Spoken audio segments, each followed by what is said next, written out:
Muy buenos días, es ya miércoles 13 de mayo, qué rápido se van los días cuando está uno en cuarentena trabajando, sí o no.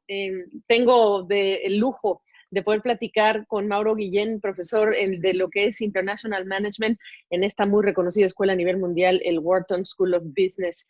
Me da muchísimo gusto saludarte, hace tanto tiempo que te conozco, Mauro, y tú eres clave para que tú nos digas qué tiene Elon Musk en la cabeza. Voy a explicar rapidísimo qué ha pasado el día de hoy. La batalla porque abran su planta en California, parece que la ganó. Y después de presionar y hasta de amenazar de salirse de California.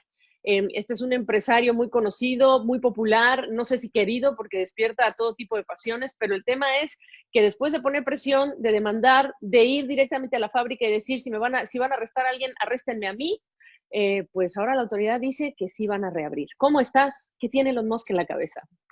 Bueno, yo creo que hay dos interpretaciones importantes, ¿no? En el caso de Elon Musk, como persona, como emprendedor, como ejecutivo y, por supuesto, como personalidad mediática, ¿no?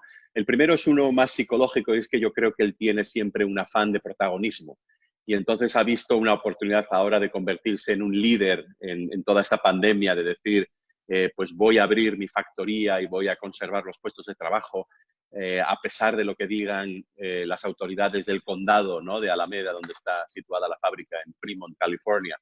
Y luego, por otro lado, yo creo que están las consideraciones prácticas de un negocio en el cual, pues bueno, es una inversión de capital muy grande, es la factoría más importante de Tesla en el mundo.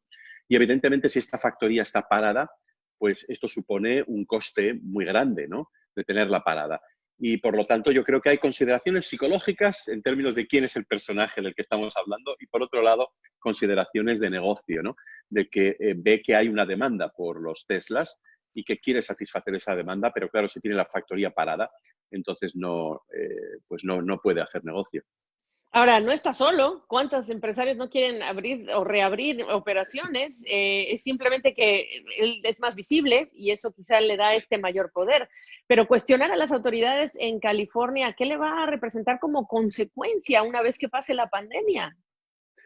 Bueno, yo creo que hay que distinguir aquí entre tipos de autoridades, ¿no? El gobernador de California dijo que dejaba la decisión en manos de las autoridades a nivel local. ¿Qué es lo que ha ocurrido? Hay algunas autoridades a nivel local en California que han dicho se pueden abrir este tipo de instalaciones y hay otras como las del condado donde está situado Fremont, California, que han dicho que todavía no, ¿verdad?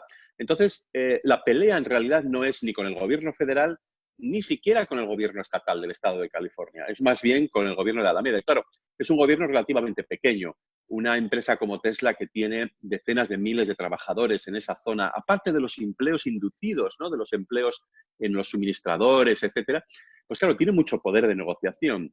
A mí no me sorprendería que al final las autoridades locales tuvieran que dar su brazo a torcer y tuvieran que aceptar la decisión unilateral que ha tomado Elon Musk. Que Elon Musk se suma a otros políticos, empresarios y ciudadanos que están presionando en distintos estados de Estados Unidos para que esto se reabra. Es más, a un Jair Bolsonaro en Brasil se escucha muy similar. No, efectivamente, hay mucha presión, ¿no? Y tampoco olvidemos que en las últimas horas incluso el presidente Trump se sumó en el apoyo a Elon Musk mandando un tweet. Y recordemos que Elon Musk y Donald Trump no siempre se han llevado bien. Tienen ciertos puntos de coincidencia, pero no siempre se han llevado bien. Pues yo creo que esto que está ocurriendo es bastante significativo y puede, que es lo que yo creo que busca Elon Musk, crear una corriente, ¿no? Crear un cambio en las actitudes. Y yo creo que es lo que él quiere, ¿no? Él no solamente es un emprendedor, un hombre de negocios, sino yo creo que también tiene esa mentalidad de alguien que quiere influir en el curso de la historia, ¿verdad? Ahora, el papel de los empleados en esa planta, mucho se ha reportado sobre las condiciones. No es la primera vez que se habla del tema. Ahora se habla porque es COVID-19 y ahora hablamos más de los empleados, pero en general. Pero el papel de los empleados aquí están con el empresario. Bueno, yo creo que todo depende de cuáles sean las condiciones de seguridad en la planta, ¿no? Y si van a realizar o ponerse en práctica todas las medidas que anunciaron en el sentido de cambiar el flujo de trabajo, disminuir la velocidad, hacer que los turnos de trabajo empezaran a distintas horas, de tal manera que entonces no todos los trabajadores, por ejemplo, vayan a la cafetería o al cuarto de baño al mismo tiempo, etcétera. Yo creo que depende un poco de cómo se implementen, cómo se pongan en la práctica esas medidas de seguridad. Ahora bien, los trabajadores siempre van a tener pues dos puntos de vista contradictorios, ¿no? Por un lado, quieren trabajar, quieren ganar su dinero, quieren que su empresa vaya bien, pero por otro lado está el riesgo de salud que conlleva en estos momentos todavía en los cuales no conocemos del todo cuáles pueden ser las implicaciones en una factoría, ¿no? Y además, solamente unos días después de toda la polémica de las plantas de carne, ¿no? En otros estados, las meat packing plants, que, pues, bueno, sabemos que ha habido brotes muy importantes de COVID-19.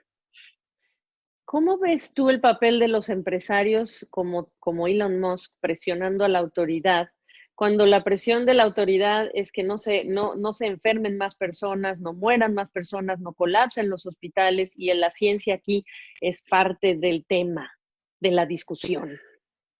Bueno, yo creo que esto es lo que venimos viendo desde el principio de esta pandemia, ¿no? Y es que Sí. hay, por un lado, la necesidad de salvar vidas y, por otro lado, la necesidad de evitar que la economía se deteriore hasta tal punto que al final la solución sea peor que el problema, ¿no? Inicial que teníamos. Entonces yo creo que este episodio de la planta de Tesla en Fremont es simplemente un nuevo ejemplo de ese choque de mentalidades y de ese choque de objetivos, ¿no? Y yo creo que no va a ser el único, vamos a seguir con esto. Y yo creo que lo importante en esta crisis es seguir experimentando, ¿no? También ver qué funciona, qué no funciona y tratar, por supuesto, de ir avanzando en términos de controlar la pandemia, pero también reabrir la economía. Hay que encontrar un equilibrio entre las dos cosas. ¿Tú crees que estaba haciendo bluff nada más y que de irse del estado de California, crees que era solo un bluffing el que hacía Elon Musk con esa amenaza, o realmente lo ves como cumpliéndola? Bueno, al parecer otros estados, algunos gobernadores han dicho que estarían encantados de traerse Claro. la factoría de Tesla, ¿verdad?